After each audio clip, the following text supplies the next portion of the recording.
Hello दोस्तों, नमस्कार। मैं बने स्वराज बिश्नोई अपने यूट्यूब चैनल दी एप्पल डायलॉग में आपका हार्दिक स्वागत करता हूं।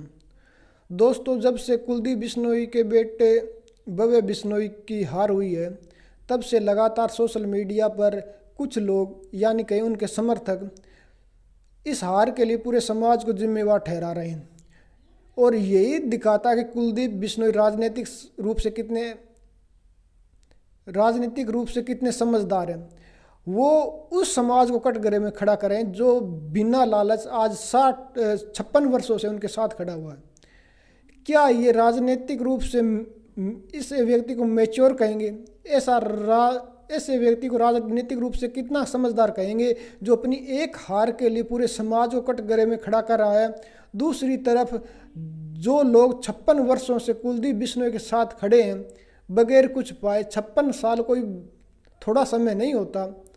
एक प्लान में भी सरकारें बहुत कुछ कर पाती। आज 56 साल हो गए लगातार कुलदीप बिश्नोई का साथ दे रहे हैं, भजनलाल परिवार का साथ दे रहे हैं, और एक छोटी सी हार पे उन्होंने इतना बड़ा कदम उठाया कि पूरे समाज को कटघरे में खड़ा करें। और दूसरी बात यह है कि कुलदीप बिश्नोई उतने लोकसभा चुनाव के बाद भी उनको काफ़ी कुछ समझ लेना चाहिए था, और वो नहीं समझे कि लगातार मेरा वोट बैंक, मेरा ग्राफ नीचे जा रहा है, इसके लिए मुझे कुछ करना चाहिए, जबकि उन्होंने इनके लिए कुछ नहीं किया।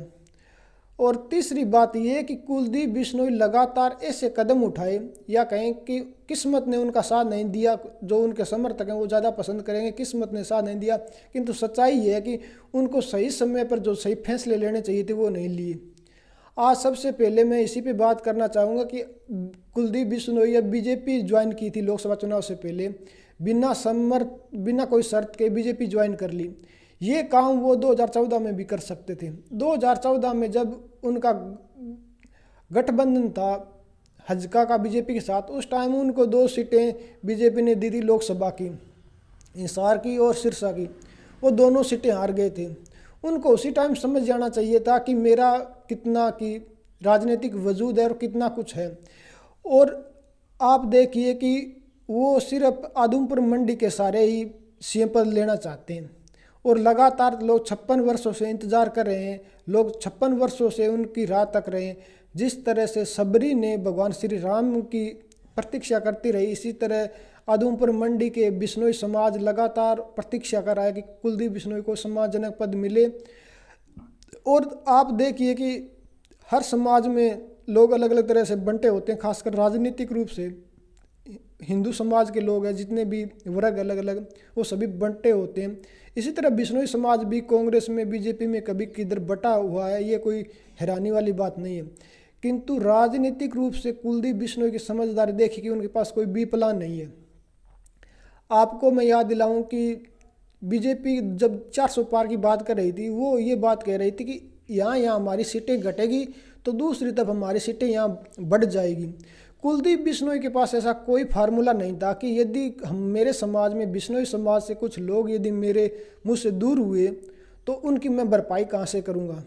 और यही उनकी राजनीतिक समझ की तरफ इशारा करता है कि उनके पास ना तो कोई पूर्व प्लान है, और जब जब उनको मौका मिला उनके अपने अहंकार, उनके ईगो ने उसको ठोकर मारी, और राजनीतिक जनता के बीच में जाने से हमेशा बचते रहे। लगातार उनका वोट बैंक गिरता रहा, इसके बावजूद उसने उन पर ध्यान नहीं दिया। सबसे पहले आज वो बीजेपी जो अब उन्होंने पिछले लोकसभा चुनाव से पहले उन्होंने बीजेपी ज्वाइन की, ये काम वो 2014 में कर लेते तो आप सोचिए कि आज उनके पास लगभग 10-15 सालों का 10 सालों का समय होता, और अब 5वां प्लान होता जब उनके पास राजकाज होता, उसकी राज व्यवस्था में हिस्सेदारी होती। कुलदीप बिश्नोई यदि 2014 में ही बीजेपी के साथ अपनी पार्टी का विलय कर लेते तो कितना कुछ बदल गया होता। इस व्यक्ति ने लगातार राजनीतिक अवसर गंवाए हैं।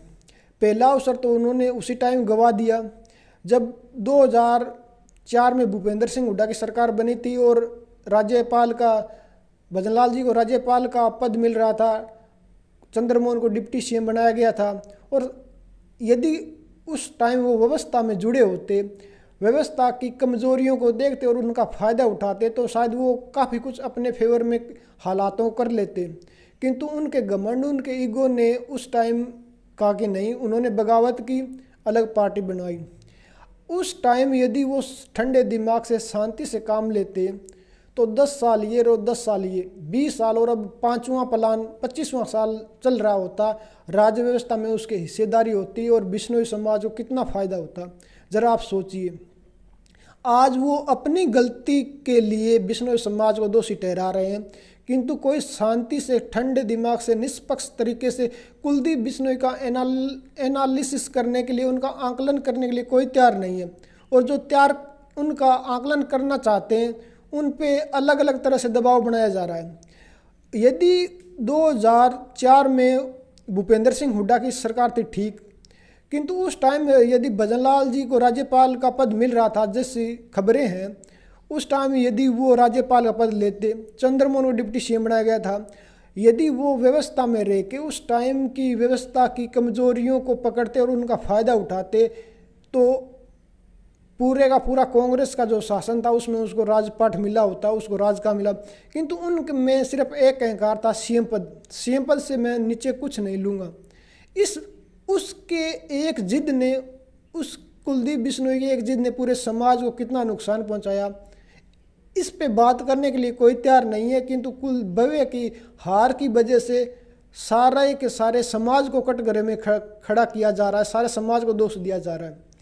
दूसरी बात देखिए कि 2014 में जब उनको 2 सीटें दी गई और दोनों सीटें हार गए, आज उन्होंने बिना समर्थन लोकसभा चुनाव से पहले उन्होंने बीजेपी में विलय किया। ये काम वो 2014 में करते तो वो पहले वाली गलती छोड़ी, भूपेंद्र सिंह हुड्डा वाली, 2014 में वो विलय कर लेते। जो काम उन्होंने अब इस वर्ष किया है वो 2014 में करते तो आज 10 वर्ष हो गए होते, राज व्यवस्था में बिश्नोई समाज का हिस्सेदारी होती। अब क्या मिला, किंतु उनकी वही जिद कि मुझे सीएम पद मिलना है। एक सीएम पद के लिए उन्होंने समाज का कितना नुकसान पहुंचाया, इसका कोई आकलन करने के लिए तैयार नहीं है। और दूसरी बात, अब देखिए कि 2024 में इलेक्शन हुए, उस टाइम भी उनकी ग्राफ नीचे जा रहा था। उनके पास भी प्लान नहीं था कि मेरा वोट बैंक यदि कुछ कम हुआ तो मैं क्या करूँगा। उल्टा जाट समाज को, दूसरे समाज को अपने साथ लेने की बजाय उन्होंने रणजीत के साथ मोर्चा खोल लिया। और उसके बाद भी उनका अहंकार, उनका घमंड देखिए कि वो कह रहे हैं कि मैं किसी के पास फाइल लेके किसी अधिकारी के पास नहीं जाना चाहता, मैं सीएम पद बनूंगा, मैं सीएम पद के लिए सीएम पद की रेस में हूँ।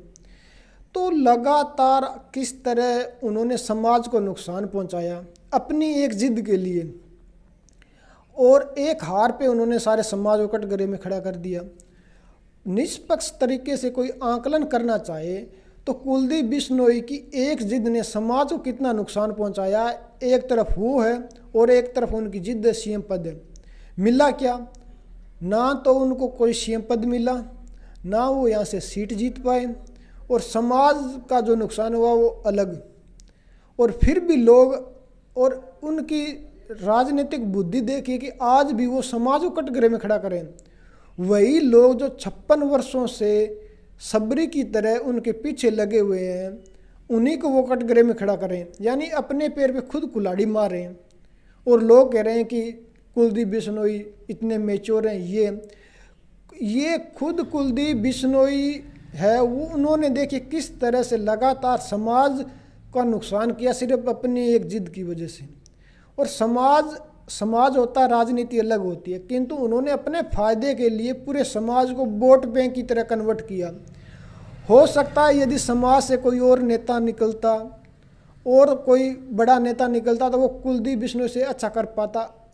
इसका बहुत अच्छा एग्जाम्पल चंद्रमोहन है, उनका अपना खानदान में। किंतु बिश्नोई समाज में जो अच्छे नेता हैं, अच्छे लोग हैं, उनको राजनीति में कुलदीप बिश्नोई आगे बढ़ने ही नहीं दे रहे। किंतु बीजेपी कह रही है, खासकर प्रधानमंत्री मोदी ने 15 अगस्त के दिन कहा था लाल किले से कि मैं 1 लाख युवाओं को राजनीति में लाऊंगा जिनका कोई पॉलिटिकल बैकग्राउंड नहीं है। इसका बिश्नोई समाज को कितना फ़ायदा मिलेगा और कुलदीप बिश्नोई उसमें कितनी टांग अड़ाएंगे, ये भी आने वाले समय में एक अलग मुद्दा रहेगा। तो जो कोई भी कुलदीप बिश्नोई का समर्थक है या कोई और जो भी उनका आईटी सेल है या जो भी है, वो यदि सोशल मीडिया पे समाज को कटघरे में खड़ा कर रहा है तो वो आने वाले समय में उन नुकसान हुआ है वो तो हुआ ही है, आने वाले समय में अपना और ज़्यादा नुकसान करने की तैयारी कर रहा है। और जो ये ज़्यादा लोग उछल कूद करें, इन्होंने समाज का नुकसान किया और इन्होंने कुलदीप बिश्नोई का नुकसान किया। यदि सही समय पर, सही वक्त पर, सही राजनीतिक मौक़ों का फ़ायदा उठाया जाता तो आज ऐसे हालात नहीं होते। और मैंने पहले भी कहा था कि कुलदीप बिश्नोई को गले का कैंसर हुआ था। आम जनता चाहती है कि कुलदीप बिश्नोई उनके पास एक परिवार, एक फैमिली मेंबर की तरह आए, न कि नेता की तरह। और उस टाइम सबसे अच्छा मौका था। मैंने इसको देवीलाल की न्याय यात्रा से जोड़ के बताया था कि किस तरह देवीलाल ने गांव-गांव जाके भजनलाल के खिलाफ प्रचार प्रसार किया कि उन्होंने मेरे विधायक तोड़े हैं, जाट समाज को उससे जोड़ा और आज उनका कितना बड़ा वोट बैंक है। दूसरी तरफ आप देखिए कुलदीप बिश्नोई को गले का कैंसर था, उन्होंने अमेरिका में ट्रीटमेंट लेके आए। यदि उस टाइम वो गांव-गांव जाते, एक तरह से उसे कैंसर के प्रति जागरूकता का कार्यक्रम बना के जाते, न कि राजनीतिक रूप से, तो लोगों पे एक अलग ही प्रभाव होता, एक अलग इम्प्रेशन पड़ता और लोग ये मानते कि हाँ कुलदीप बिश्नोई हमसे मिलने आए। वो बताते कि किस तरह कैंसर, क्योंकि कैंसर के लगातार मामले बढ़ रहे हैं हरियाणा में भी और भारत में भी, तो एक अलग तरह की इमेज बनती। राहुल गांधी ने पद यात्रा निकाली, उसका क्या बड़े बड़े एक्सपर्ट हैं वो उसका आकलन कर रहे हैं कि राहुल गांधी को इनसे बहुत फ़ायदा हुआ है। और राहुल गांधी की जो इमेज है या राहुल गांधी का जो वोट बैंक बढ़ा है उसके पीछे उनकी पद यात्रा है। देवीलाल ने कितनी बड़ी पद यात्रा की और उसका क्या फ़ायदा हुआ वो भी आप जानते हैं। प्रशांत किशोर आज बिहार में पद यात्रा निकाल रहे हैं, सारे बिहार के गांव-गांव में जा रहे हैं। आने वाले समय में उनका कितना बड़ा रिजल्ट होगा, कितना बड़ा फ़ायदा मिलेगा वो आप देखिए। इस तरह कुलदीप बिश्नोई के पास बहुत अच्छे अच्छे मौके आए, बहुत अच्छा समय था जब वो उनको राजनीतिक रूप से फ़ायदा उठा सकते थे, किंतु उन्होंने कोई फ़ायदा नहीं उठाया। और दुर्भाग्य देखिए कि जो लोग कोई फ़ायदा उठा सकते थे, राजनीतिक समझ थी, उनको कभी आगे नहीं बढ़ने दिया।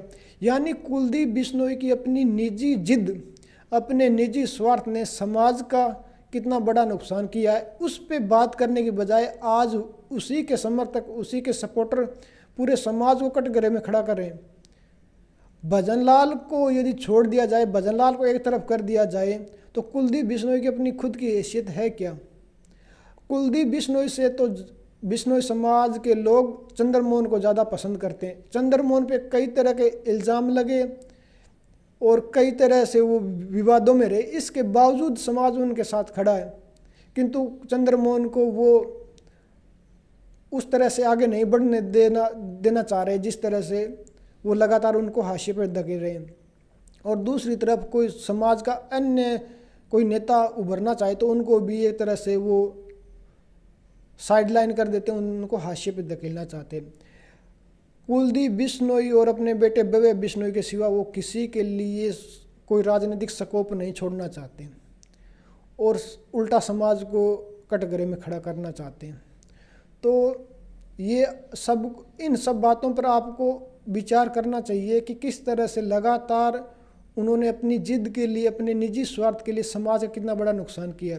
जब उनके पास मौके आए, एक गांव देहात का आम व्यक्ति जिसके पास इतनी राजनीतिक समझ नहीं है, वो भी बता देगा कि कुलदीप बिश्नोई को किस समय क्या करना चाहिए था और उसने क्या गलत किया। और कुलदीप बिश्नोई को पता नहीं है और वो बड़ी बड़ी डिंग हाँकते हैं कि मैं भजनलाल का बेटा हूँ, ये कर दूंगा, वो कर दूंगा। किंतु राजनीतिक समझ कितनी है ये आप सब देख रहे हैं, हम देख रहे हैं और राजनीतिक ग्राफ भी देख रहा है। अभी भी समय है कि कुलदीप बिश्नोई कुछ व्यक्तिगत सुधार करें अपनी मानसिकता में और अपने कुछ आदतों में। कितना कर पाएंगे, कितना नहीं कर पाएंगे, ये तो वो जाने और उनका भविष्य जाने। किंतु आज जब हालात ऐसे हो गए हैं कि पूरे समाज को कटघरे में खड़ा किया जा रहा है, तो एक सोचने वाली बात है कि एक ख़ानदान, एक परिवार के लिए उन्होंने बहुत कुछ समाज के लिए किया, किंतु उसके लिए पूरे समाज को दोष देना कितना नायोचित है। और समय के साथ बदलाव हर जगह होता है, हर समाज में होता है। आज 56 वर्ष वो चाहते हैं कि जो 56 वर्ष पहले था वैसे ही हालात अब रहे, जो कि पॉसिबल नहीं है, और लगातार हालात कुलदीप बिश्नोई के खिलाफ ही होते जाएंगे। आज के वीडियो में इतना ही, धन्यवाद।